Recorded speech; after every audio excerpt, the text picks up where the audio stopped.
Gates at one point came on stage holding one of these. I think it was a Freemason seminar or something relating to Freemasonry. But he talks about one of these. It's a Cold War survival bin. And he says in that speech that in the 1960s, you had to be somebody special to have ever seen one of these, and you'd be hard pressed to come by them. And I'm thinking to myself, well, Billy, I just got 83 of those out of Gary, Indiana. I know a thing or two about the Cold War. Well then, here's a real doozy for ya. There's a place called the Elms of Maslin. The Elms of Maslin. Elms of Maslin. It's an old Masonic golf course. Yep. The Elms Country Club. There's a certificate of one of the original owners. This one's fake. I got a real one for you.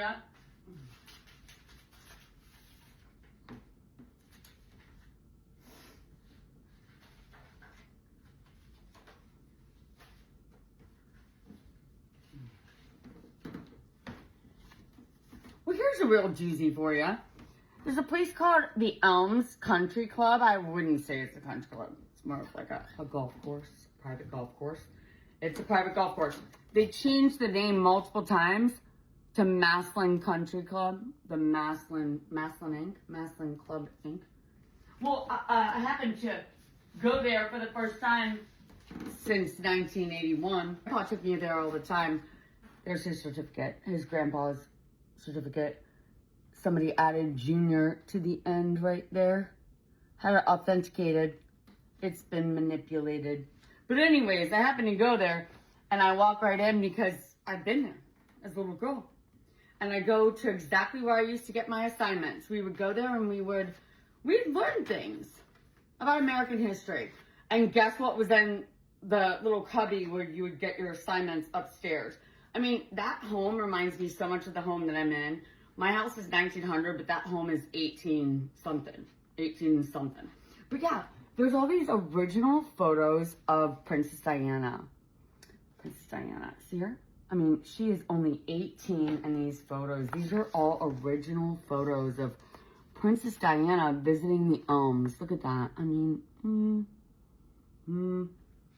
there she is. There she is. What a lovely lady, right?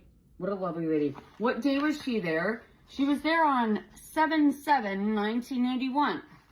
7/7/1981, you can look it up.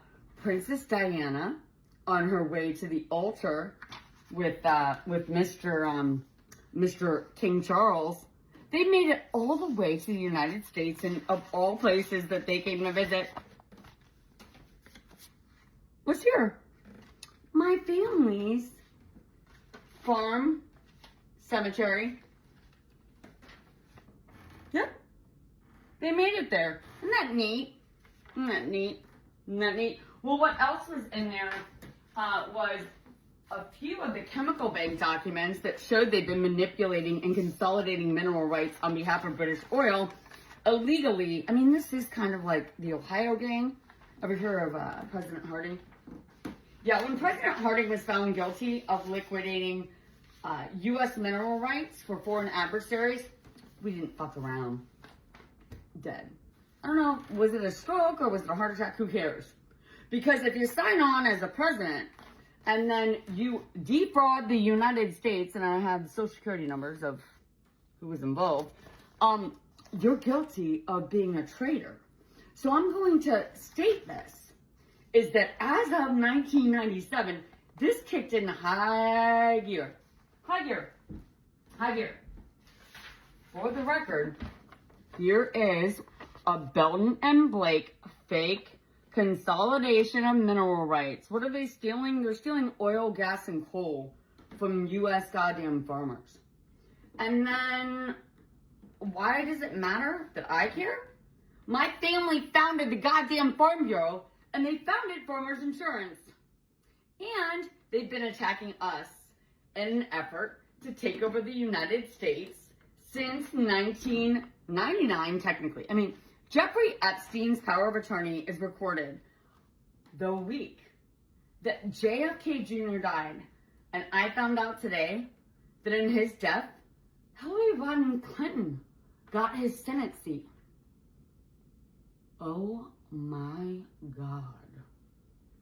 Anyways, let's talk about minerals. Let's talk about oil. Let's talk about gas. And let's talk about your offshore goddamn accounts. Let's talk about Venezuela. Let's talk about Greenland. And let's talk about how it's going to benefit us as Americans. It's not. Because everything is being set up in offshore accounts to benefit Trump, J.D. Vance, and any of these politicians who are individuals. And that's, well, it's unconstitutional. It's unconstitutional. Get that? And there's actually a little loophole that we don't talk about because nobody wants to think about us potentially killing somebody.